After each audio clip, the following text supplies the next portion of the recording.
Well, that's it. The very last ever arena lobby just took place. I'll upload the footage from ours. It was a very sad affair. Um, I think we're all gonna really miss it. Those of us that were part of the arena community, it'll always have a place in our hearts. It's very much a Marmite. You absolutely either love arena or hate it. It grew on me over the time that I was there grinding away. It grew on me, and I came to realize that although there were a lot of pirates that came in and tried it out, there was only a few that were dedicated players that you'd see day in, day out on the grind. Even when they'd completed it, they were there because they sheerly enjoyed it. And you'd see them come into the lobbies. Sometimes they'd be in the open cruise and they'd join your group. Sometimes they'd be with their friends on a galleon that just absolutely destroy everybody on the server. But you'd notice them because there were so few, because it was such a close knit community. And I know for a fact that some people felt that way about me as well, because they'd come over and do the wave emote in your face, or they'd send you a private message saying something along the lines of, "Hey, do you want to join our crew? Your crew looks shit today." And it'd be people that maybe you recognized, maybe you didn't, maybe you'd played with before, maybe you'd played against them. But it was such a great time. It really was. And before they muted it, before they added the little mute symbol above everybody, the banter that went on was amazing. Anyway, ever since then, obviously, they destroyed it when they took away the um, chatting with each other. I can see why they did it. There was too many toxic pirates. Any Twitch streamers were unable to play, literally unable to play because the cursing was that bad. Um, and yet at the same time, they're partnered with Sea of Thieves, a lot of them. So Sea of Thieves had an incentive to do something about it drastically, and unfortunately they did, which led to people renaming their pets. It's not in this picture. Somebody's renamed their pet I Miss You, or Miss You Guys, sorry. And that's what we did. That's how we communicate with each other, is by renaming your pets, which is quite fun. There was so much back and forth banter. I loved it. I loved seeing these people and turning around to my crew and being like, "We're going to have to try hard today, lads, because so and so's in the lobby." And then over time, becoming friends with them. I've got people on my friends list that I've never played with, I've only ever played against them. And we both enjoyed the fight so much that we befriended each other. Um, you just don't get that in adventure mode. That kind of thing. I think one time I was tucked on a ship and I was so impressed with the way this guy handled his boat that I friended him. But he didn't know I was there, so he didn't friend me back. It was a totally different.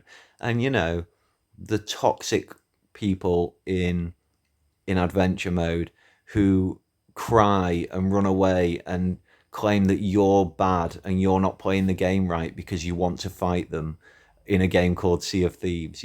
Obviously there was none of that in Arena. We all knew exactly why we were there. The worst case you got was people in your crew.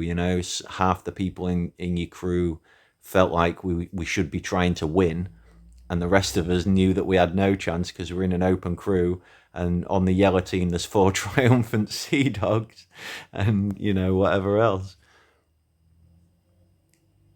Man, I'm so glad it's over in so many ways, but it was already over for me.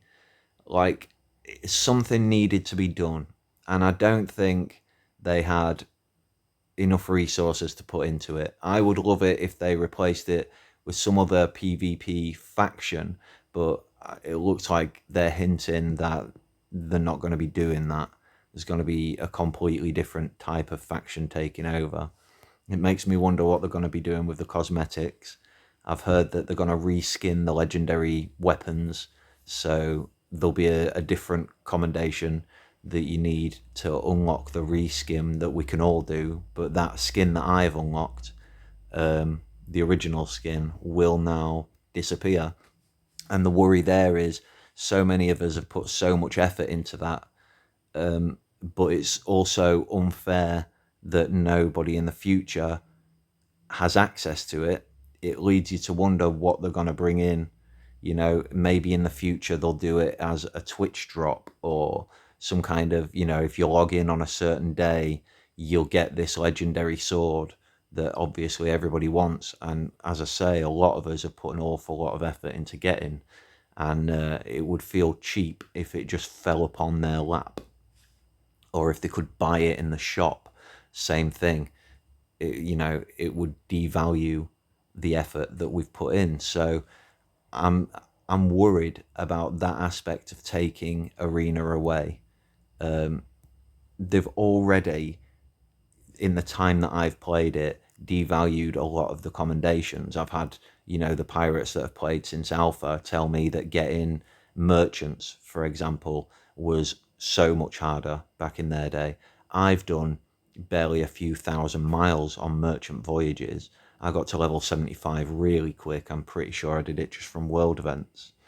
But the point is, that's cheapened being level 75 merchant for them, because they did the grind, and there's no value being given back to them to compensate what they've lost there. They have literally just lost months of their life, and nobody understands the grind that they went through. And that's obviously always been a problem with Sea Dogs. If any, you know, of these people in this picture are all probably rocking the title that they are most proud of. Legendary Sea Dog is 241 wins. Deadeye Sea Dog is the sniper, 200 kills with the sniper. Well, 400 in total. No, 200 for the title. Sorry, I apologize. 200. Master of Silvered Waters is 100 wins. Legendary Sea Dog again is 240 wins. Triumphant Sea Dog is all the commendations, that's basically better than Legendary Sea Dog. I've got Iron Sea Dog on there because that's even harder to get than Triumphant Sea Dog, or at least it was for me. As a driver, I usually drove us to victory, and so getting on the cannons was hard enough, and killing people without them getting, you know, spawned back in revived by their teammates was an issue. It took me a while to get the opportunity to get Iron Sea Dog, so that's the one that I'm most proud of. And all of these people, when you're sailing in Arena, we understand the grind. We know what you've been through. We know that you're proud of that, and we're happy for you. You know, you see a Deadeye Sea Dog, and you think to yourself, yeah, man, that guy's really good. He's put the effort in to get that. It's not anywhere near a shadow on Legendary Sea Dog or Triumphant Sea Dog, but it's still a harsh grind. Same with Master of Silvered Waters. It's only 100 wins compared to the Legendary Sea Dog is 240 wins. But when you consider that for those 100 wins, you've probably got 4 times as many losses, it's a serious, significant amount of your life that you have dedicated to the grind of the Arena. And we all appreciate that, having been on that grind. But I could put Triumphant Sea Dog or Legendary Sea Dog title on and go into adventure mode on an open galleon, and people don't bat an eyelid. Nobody ever notices that I'm wearing the blue pants. No one ever notices that, which is, you know, the fun of wearing them. Some people notice the eye patch when I put that on. But again, a lot of people think that the eye patch is just a parrot eye patch. You know, it's so subtle. Things like the shovel and the musical instruments just absolutely go under the radar. Nobody appreciate, well, you know, very few people, only the alpha players and the season 1 players really truly understand what you're showing off there, what you've achieved. Most people look at cosmetics, and this is part of the game, I guess, but most people look at the cosmetics and even the titles and see how easy it is to get the cosmetics they have and the titles that they've got, and just assume that it's just as easy. You know, you eat a banana, you get an achievement. It's the way of the game. That for me, has always been, it irks me a little bit that, the ignorance of the players, because it's right there in the achievements list. If you see somebody's a Deadeye Sea Dog, rather than thinking to yourself, oh yeah, that's exactly the same as, I don't know, Gold Sea Dog, which is Gold Hoarder level 20 or something, 35 maybe. Very simple. I suppose it's not your fault for just assuming, but it's kind of ignorant for not checking, especially as a newer player, when you're thinking about who you're on the boat with. It's a good idea to understand what experience people have got. Now, I wouldn't expect that for everything, and so maybe it's a bit harsh of me to even mention it for Sea Dog titles.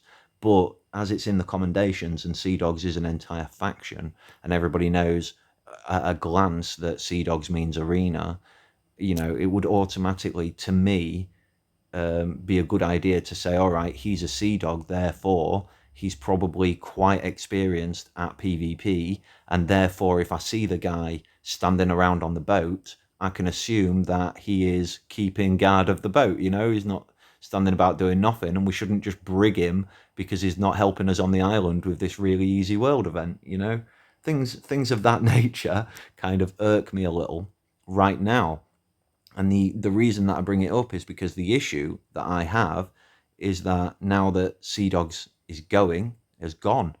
The commendations sheet has gone, and therefore newer players will no longer even have access to that information. So not only are enough people ignorant now, in my opinion, and they don't even bat an eyelid at a legendary Sea Dog or a triumphant Sea Dog. They just assume that that's something they could do in a weekend if they cared. And until they start the grind, which now they never get the chance to do, they'll never appreciate what you've put into it. And now, with it ending, even more people have no choice but to be ignorant of it. So all those subtle hints that were given off that actually, you might not want to fight this crewmate because I've got the triumphant Sea Dog flag up, it's not going to have the same impact anymore. That's something that I do quite often, because I don't like to sail with the traditional cosmetics. I like the Kraken sails because of the big rip in them, but I'll leave up the triumphant Sea Dog flag so that at a distance, anybody who's scoping me out can see this is going to be a fight. I'm not just going to roll over. If you come and attack me, I will fight you back, And that's not to say I chase people down, because I don't like that style of play, but I don't mind people chasing me down, because that, in my opinion, gives me the advantage. If they're coming towards me, I get to position my cannons looking straight at them. Does that make sense? That makes sense to me. So, it's little things like that, little subtle hints that I believe have been intentionally put into the game. The idea of having so many flags and being able to see that at a distance allows you to communicate with other players. If you're doing, what's it called? The tall tales, for example, you'd put up some kind of flag to indicate, either I'm friendly, or if you've got a flag that is specifically tall tale related or shroud breaker related, you could pop that up just to let people know. And you don't have to be a triumphant Sea Dog to get a Sea Dog type flag. You can buy a rogue Sea Dog flag just straight with gold if you wanted to put something up to say, I'm not attacking you, but if you want to fight, I'm well down for it. That's the reason. That's how I utilize mine. Obviously, we all know the black flag. That's probably the only flag that has actually made it into the public consciousness from back in the day, really. So it's the only one we all know the true meaning of, is the black flag. But you see what I mean, is that it's taken that impact away. Nobody in the future is even going to understand what a Sea Dog is any more than they really truly understand what a build rat is meant to be. For me, a build rat is the guy who's on the ship, who repairs the ship, because every creak and groan he understands. The sails, he'll get them perfect. He's not the driver, he's the guy that looks after the boat. He's the build rat, the jack of all trades, the guy who does a bit of cannons here, a bit of sails there, a bit of repairs, a bit of bucketing. He's the guy who looks after the boat. But I don't think that's what the game meant when it said build rat. I think a build rat to them is an adventurer based on what they've made the company stand for. And it's I don't know, it's a bit of a side tangent really, isn't it? But what I'm saying is the same will be true of the Sea Dogs. It'll lose its meaning. It'll just become, when I say to people I'm a sea dog, they'll look at me and go, what's that mean? You role playing? Or I'm just trying to use shorthand to say I like PvP a lot more than I like adventure. I'm a sea dog. If we get the chance to have a fight, you'll find me either on the cannons or on their ship. That's what I'm trying to say. And I'm so sad because the time that I put and the effort that I put into grinding the Sea Dogs, I wanted to pass that information on. I had so many videos. By the way, my PC melted. I've never mentioned that before now because I like to keep personal affairs out of the videos as much as possible. But yeah, I lost my PC, and with it I lost all my footage. Everything over the past 2 years of the game was stored just on that computer with very little in the way of a backup. So anything that didn't end up in those edits that I uploaded has now gone forever. And there was an awful lot of arena how-tos, whys, therefores, do's and don'ts, all that kind of information. I was literally sat down scripting it. I had every clip I could ever possibly need from the 2 years that I've been playing it. And now they've pulled the rug out. Now, I can't blame them for that at all, but it's funny how, like, when you put something out into the public, it's no longer just your thing. There's so many people with so much riding on it, and they've cheapened their own product by taking away something that wasn't working. So let's go down the other avenue, because obviously my end thoughts really are that they've done the right thing. It's a shame, and in the future more people will be ignorant to my skill, and I'm personally sad that I can't just flash a pair of trousers and expect everybody to know that I've been grinding for 200 in-game hours or whatever. Those are all personal problems, and it's sad, but it's not the end of the world. But they could have done something different. The reason that the in-game comms weren't working was because of the toxic crowd. The reason the crowd was so toxic all the time is because there's no simple way of reporting people. And the main reason that that's in is because it's an Xbox game, and so you can just report them on the Xbox app itself. The problem there is you've got to find their name on the Xbox app, which ain't always the easiest thing. You've got to figure out who it is that's talking. But yeah, nobody wants to have to go through that. So maybe if you're loaded in muted, and you could choose to unmute either yourself or others. There was a big glitch in it when it first came in. I'm not sure if it existed all the way through, that PC players could bypass it, and so they could hear what Xbox crews were saying, even though the Xbox crews could no longer hear the PC players. So that gave them an advantage, and it was a bit unfair. When it comes to the toxic players, you get that in any PvP game. Psychological warfare is a huge part of it, and it should never... The whole point of it is to try to get to you. And I appreciate that in the case of Twitch, and you're sharing this, they want it to be kid friendly as much as possible, especially the Twitch streams and things of that nature. So that's why they did it. Essentially, that's why Call of Duty don't care about that kind of thing quite as much as muting everybody. They'll maybe over censor things. I don't know. I haven't played Call of Duty in quite a while. I'm sure they've got their own way of dealing with things. They've probably got their own report system, I would imagine. But the main reason that Sea of Thieves muted everybody was literally for the Twitch streams, and fair play to them. Unfortunately, that made the whole thing take a huge hit, because a lot of people were in it for the back and forth banter. And as I say, psychological warfare is a large part of warfare. So no longer being able to irk people to get inside their heads and wind them up meant that certain pirates, you couldn't, how can I explain it? Especially in a sword fight, this is such a big deal for me in melee combat. Not so much in shooting games, but when you're sword fighting and you're in so close and personal in each other's space, it's really important to read people, read people's emotional state, and maybe the way that they speak will give away their style of fighting. I'm really sorry about the beeping all the time. That kind of thing, it really took away from that. And I'm sure a lot of people probably went and played like Mordhau, especially PC players, will have played any of those kind of games that where they could still get that experience because it was no longer there for them in Sea of Thieves, which is a shame.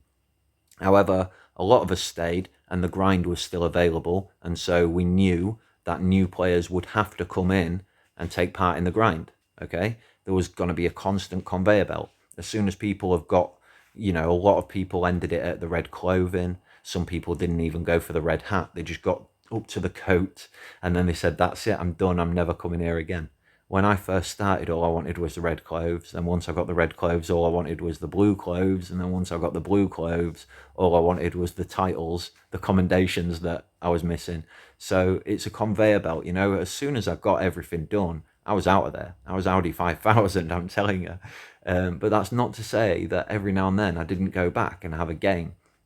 I wasn't trying hard. I was just chilling out. Usually I might have been helping one of my friends or, just enjoying having a laugh with one of my friends who hadn't completed their grind yet. And I'd just be there for moral support more than anything. Like, yeah, don't worry, you can do it. I believe in you. I'll sit here on the cannon. It was a lot of fun. And knowing that that conveyor belt existed meant that as much as I've already explained, a lot of people were ignorant to the little subtle hints that I was giving off. There was still yet more people who appreciated it, and they appreciated it more because they were coming onto the grind. And there always would be that conveyor belt. However, there weren't enough people joining for the lobbies because the way the lobby has been coded, and this is my big gripe with Arena, I finally got to it after 20, nearly 30 minutes, is the coding. It's the way that the game begins. So just like anything else, you can think of it as an algorithm, right?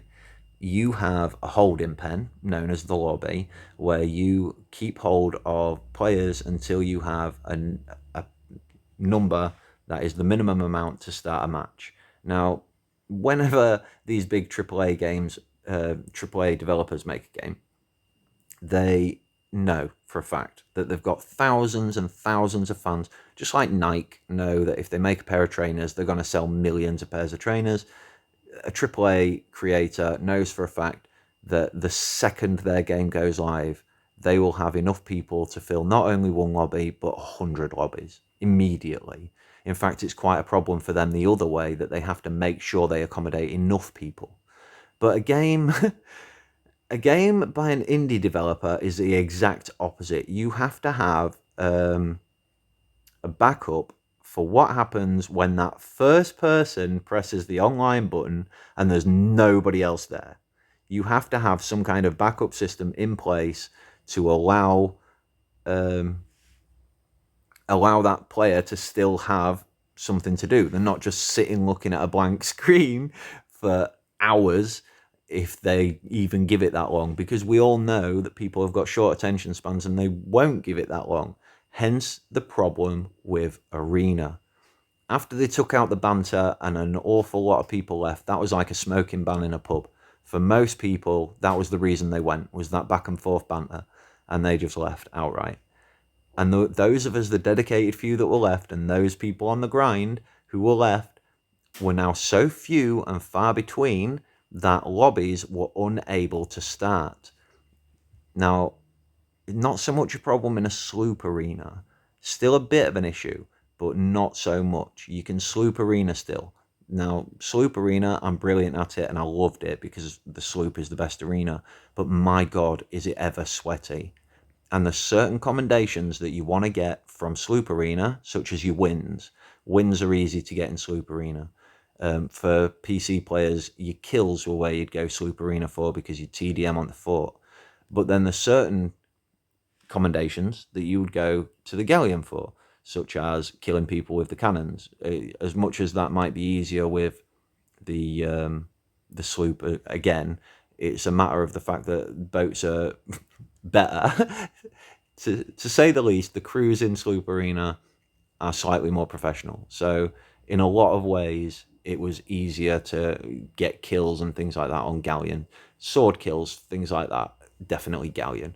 You know, I'm struggling to think really because I'll be honest with you, I just went into Sloop Arena when I wanted to sweat and then Galleon Arena when I wanted to chill out. So it's hard for me to think specifically which ones I would go to which places for. But there were times and it did make sense. But the Galleon Arena itself, in order to begin, it needs 3 players per ship. Now, those players don't need to be logged on. If people hard quit out of the game, they are still classed as on your crew. So if you've got 4 people on your crew and 3 of them just hard quit, the game will still treat you as having a 4-man crew, and it will start the game with you solo, and you will be solo until those 3 people are finally ejected from your crew for being, quit for so long, and others are at that point able to join, but they won't necessarily join. And I can start the problems here because this is an issue, is that people who join at that point immediately look at the clock, they look at how many points the enemy team have got, and they see you on your own, and they can make all the judgments they want from that point. They know that they do not want to be in that situation. They don't want to be on a 2-man boat with people who've already established a lead, with somebody who clearly don't give a fuck because you're doing whatever you're doing at that point, and to them, they don't even need to know if you're trying hard or not. They know that you've got no chance. So why are you even there is what they're thinking. They're thinking in your situation they would have quit as well and just tried again, which is what they do. And so the next lobby comes around and you're now solo, which means that the game cannot begin, because the game will not begin unless every single crew has got 3 men. And that happens to 2 or 3 ships, which means because whoever wins, obviously wins by spawn camping people, by, that's how the game was played, basically. You just absolutely annihilate the opposition. If you're good at this game, you're good. And if you're not good at it, you just get absolutely destroyed. There's very little in between. There's no back and forth or anything like that. It's just like, it's your ship is in trouble and there's very little comeback, in Arena especially. And so a lot of people rage quit halfway through the game, and the next lobby would come around and it'd have 2 or 3 ships with just 1 man on them. And I can guarantee you, one of them would be Spanish, one of them would be some other language that nobody understood. Nobody in the lobby could communicate with them. And now everybody is muted.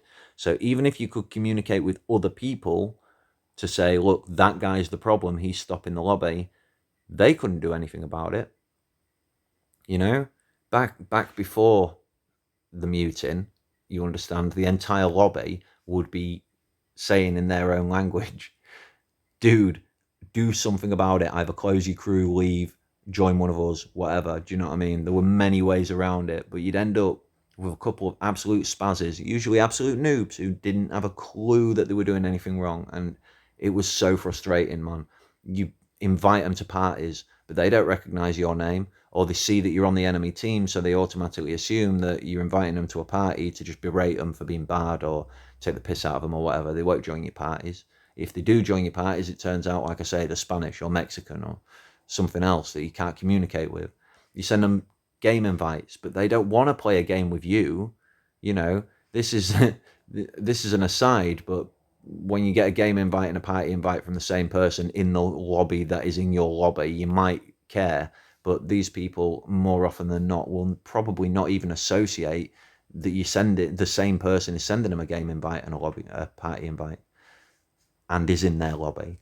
When they see them game invites, and I can tell you this from personal experience because I was a noob once too, you get that game invite and you look at it and you're like, I'm already in a game.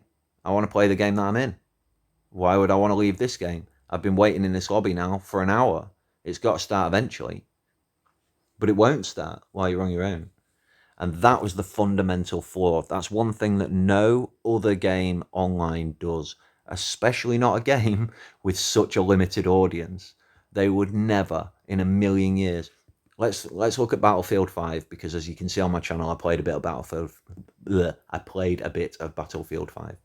There were times, especially towards the end, when you wouldn't have enough people to fill a lobby. Again, AAA game, so at its peak, its problem was more often than not trying to maintain enough lobbies without it all glitching out and going to hell.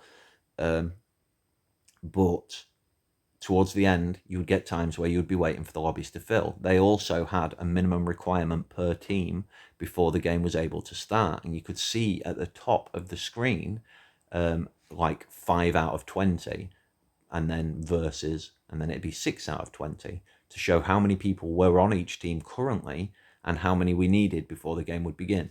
It didn't take a long time, considering that it looked like it would, an awful lot of the time.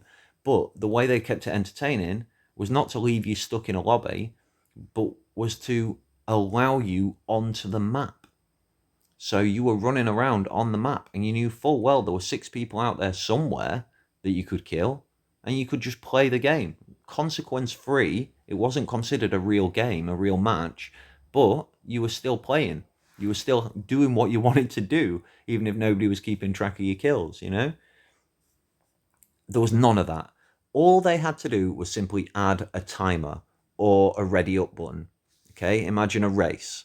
Racing games like Grid I used to play a lot of in the day, and I'm sure an awful lot of games do it nowadays. You've got your lobby, and you've got all your tuning options and anything else you want to do, like change your car, change your setup or whatever. And then there's a ready button, and you press the ready button, and there's a timer that goes down constantly, right? So it'll be 5 minutes or whatever.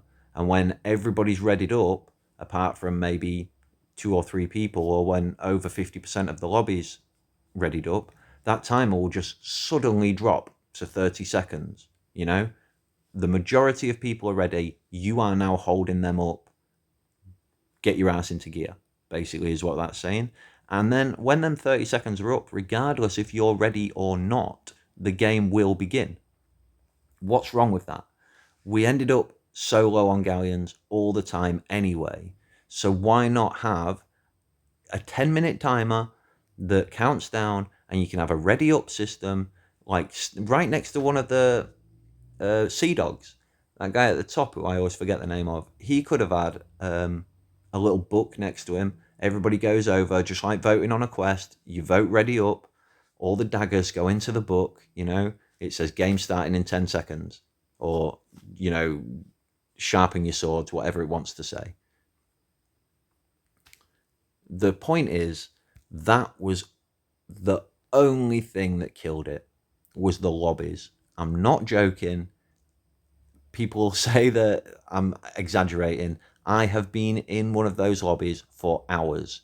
I was in one for 2 hours once, and I spoke to another guy in adventure mode about it, and he told me, I have no way of verifying this, but he told me that he had once waited in a lobby for 4 hours. I told him he could have done a part-time job in that time, and I laughed at him. In my country, that's 20 quid's worth of his time just gone into a lobby where there was no game. Whether there was a game before it or a game after it is irregardless of that. There was 4 hours there where he was waiting for the lobby to begin,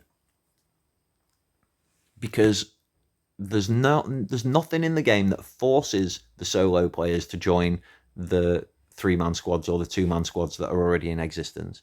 So if you've got 2 or 3 ships that are solo pirates, rather than them all joining together, which I know you've been screaming at your screen this whole time, you've probably put it in the comment section, why don't the 2 or 3 solo ships just join? I know, tell me about it, why don't they? Well, it's because when you send them the invite, they say, but I'm already in a lobby, and I want to be in this lobby because I've already invested so much time into it. It's such a shame, and I'm having a go at it now as if it still exists, because it mattered that much to me. it got to that part of my soul, you know. It's in my core now. I will never understand why they didn't make that just possible or just an option. But when it comes to the coding, that the timer was the main thing. That's all they needed, was a timer. But the ready up option would have been ideal. Because like I say, you ended up with boats with only one pirate on. Hell, I wanted to be solo most of the time. When you're in them open crews long enough, you'll look around at fuck off. You look around at the crew that you've got and you think to yourself, you are sabotaging me at this point. I would do better on my own than I am doing with you guys. Why did you just drop the anchor? Why did that guy just drop the midsail? And why is the other guy on the left cannons when the ship we're firing at is clearly on the right hand side? You know? Why did nobody fix that hole? Why does nobody seem to care about that hole that I heard about 5 minutes ago, but I'm stuck on the wheel? You know, or whatever.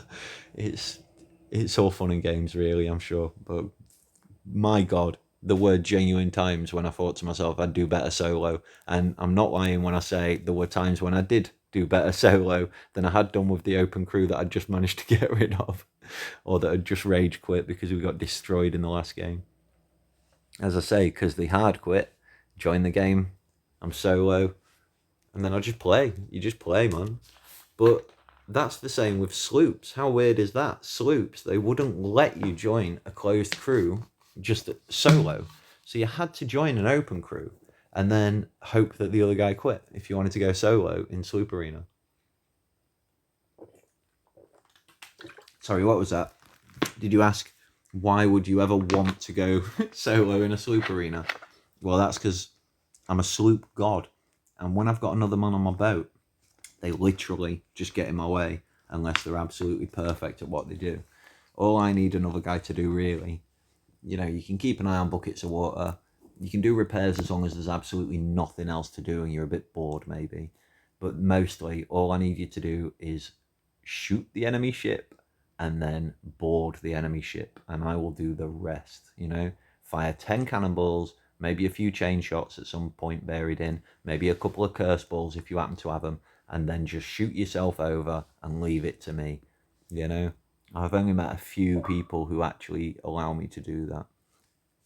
So most of the time, I would be joining open sloops, and then I would be the bitch boy. I'd do the repairs and the cannons and stuff like that until the other guy got really rage quitty and left because his driving's terrible and he's not learning.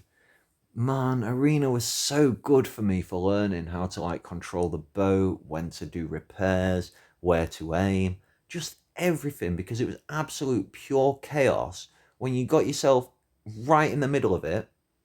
There's another thing as well, because it's on Xbox app, people can look up your name and see if you're on Xbox or PC. So if you're in a full PC lobby and you're solo and they look you up and they see that you're on Xbox, they're like, holy shit, we're targeting this guy, you know? And they'd point at you in the lobby, they'd all point at you. And then obviously you'd see every single ship on the server practically just swerve towards you. Like I say, that's brilliant for me because I love being chased, because they're then coming into my domain, not the other way around.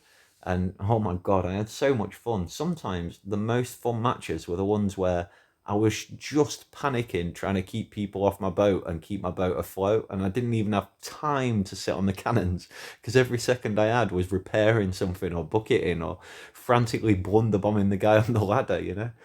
Like, oh my God, I had so much fun doing that and I learned so much from it. And personally, when I go into the arena, I am appalled at how ignorant people can be, even at Pirate Legend status. They're still dropping the anchor. They've still got no sail control. They're still making all the silly little mistakes. They're doing silly things with the wheel. They're going and checking the map because they don't even know the map off by heart. It's not a hard map to learn, guys. By the time you get to Pirate Legend, you should at least know where Galleon's Grave is from Marauder's Arch, for God's sake. Or if you're over on Crescent Island and the boat sinks and you've got a rowboat, getting to Sanctuary Outpost should not be an issue for you at this point, man. I mean, Jesus, I could get all the way from Crescent Island to Ancient Spire if I wanted to. It's not even an issue, and I could stop at any island you told me to along the way easily. How is it that you can get to Pirate Legend and be proud of yourself and boast that you're a pirate legend when you're not even hitting cannonball shots. You don't know where the islands are. You don't know what you're doing, essentially. You just new at the game. I mean, I've seen so many of them with the pirate legend status and everything, and they're setting off without an emissary, without a quest. There's no world events up, you know? They're just setting off. They haven't even got supplies. And you're looking at him like, wow, this guy must have a plan. He must be thinking something. He thinks an awful lot of himself because he's clearly taking control of the boat and he's standing there with all his purple gear on, looking quite proud of himself. And then he'll just DC, you know? Just, oh, yeah, no, I'm done now. There's nothing going on. Yeah, I could have told you there was no world events and nothing going on because I looked around before I set the boat off. Or you get the other one. And this is more new players, and I don't blame them because they're new, but it's quite funny.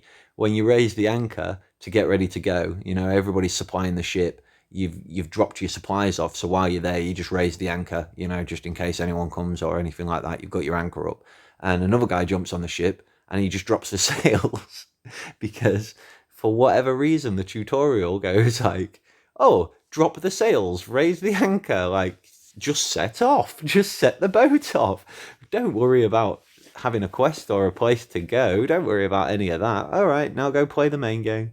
It's such a weird tutorial. And you get so many bad players who don't know what they're doing. Man, I got brigged, right? Because all three sails was down, pointed at Devil's Ridge in that crappy shroud stuff that's up at the minute, yeah? It was just pointed straight at the island with all three sails down. Don't ask me why I was on a galleon. Sometimes I go on open galleons just to try find people who might not be idiots. Anyway, they're raising the anchor, but all the sails are down, right? The boat's pointed straight at the island. I mean, it was inches from the island. We were just going to crash into it and bounce off. That was all that was going to happen. And because of the shape of the island, we'd have got stuck in all them silly little islands. We were at that point, you know, where we'd have just beached and jammed in. Anyway, so I blunderbombed them off the anchor, obviously. And then I typed in sails, lads. And they all jumped back on the anchor again. So I blunderbombed the anchor again and I said sails in capital letters. And fuck me, they brigged me. So I'm there in the brig and I just hear the ship go boing, bounce, and water starts flooding in. And it's just like, lads, I wish there was a better way.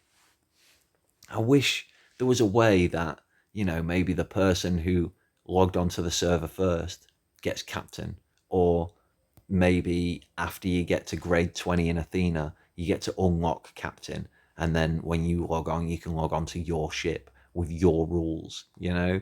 So I could have just like pinged them off the anchor, made the anchor not an option for them. Rather than having to blunderbomb them, I could have just gone into my menu and been like, anchor, captain only, you know? Rather than crew being able to touch it, just captain only on the anchor for a minute. All right, lads, now raise the sails, because we're not going anywhere. While you know what I mean? We're not going anywhere. We're pointed at a fucking island. We need to turn around. Oh my God, how did I get off on this tangent? All right, well, point is, I've got a lot of feelings about arena closing. I'm not sad about it, but I am a bit sad about it. Oh my God, that video I will upload probably roughly at the same time as this one. You could hear him pinging in the background all the photos I was taking and stuff uploading. It's such a shame, man. I'm going to miss the community, although I'm sure they might not miss me. It's it's just sad that they couldn't fix it when to me, it would have taken something as simple and small as just adding a timer on the lobby, because people just got sick of waiting, so they'd leave and then more people would join, and it's like if you hadn't have left, the game would start, but now that you've left, we're in the same boat, and then another one would leave, and then another one would join, and you're just going around in fucking circles. It was so easy to stop that from happening, man. So easy to stop that from happening. Just add a fucking timer and stop thinking you're such big bastards that you can have 3 people per galleon. Who needs 3 people on a galleon? Can I just ask that as a serious question? Is there any galleon crews out there? Anybody who does galleon crews who believes that you need 3 men minimum on the boat for it to be functioning? Because obviously one man can solo it as long as you're not in a fight. If you are in a fight, I honestly believe 2 men are required. I mean, there's a lot of people that must agree with me, because I've seen a lot of crews who will fire 2 men out as border boys, which means that they've only got 2 men left, max. So surely 2 men minimum. And for the sloop, it made no sense. Why couldn't I start a game on my own? Why couldn't I have a closed sloop on my own in Sloop Arena? It just drove people away, these silly little ideas that they had about how their game should work versus how it actually works in reality. It makes them go in the wrong direction sometimes, in my opinion. Well, finally, lads, that's all I've got time for. I don't think anyone's listened for this long, have they? But if anybody has listened to any of this babble at all, please feel free to comment. That's what the whole point of this was, to spill my feelings out, and I would be remiss if I didn't listen to yours. Anybody who never got a chance to experience... Shut up. Sorry. App's going off. Anybody out there who never got a chance to experience Arena, what are your thoughts on it closing? How do you feel about what you missed out on? Is it, glorified, or have you heard nothing but bad things? Are you glad it's gone? People who lived there, do you even play the game anymore now that Arena's gone? Or, have you moved over to adventure mode? Are you looking forward to what I'm assuming came next? Because I've got such a small audience. The majority of people who see this will see it when I've blown up. Maybe after I've died, I'll become famous and people will find my channel and I'll get thousands of views and people will be like, oh, this guy deserved more subscribers. Not many, but, at least enough so that he was allowed to earn money. Maybe 1,000 subscribers. That'd have been fine. Anyway, yeah, I want to hear from all of you. Anybody who's got any kind of opinion. Mostly, though, how many of you guys were on the grind, in the middle of the grind, and have got half the cosmetics, and then they've pulled the rug out from underneath you?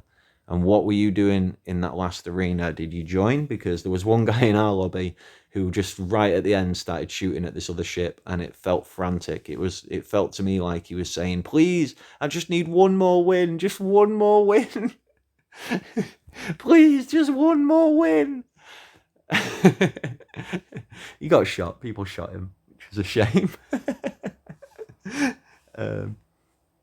But yeah, how anybody who was halfway through the grind, how do you feel about them pulling the rug out? Are you glad it's gone because I'm sure you hated the grind, or are you really pissed off that you're never going to be able to finish that cosmetic set? Because I know there's a couple of things like ship sets where I'm missing like the wheel and I'll never be able to get it. Anyway, I've got to go now. Real life takes over. Thank you for listening to me for nearly an hour. How crazy are you guys? Peace out.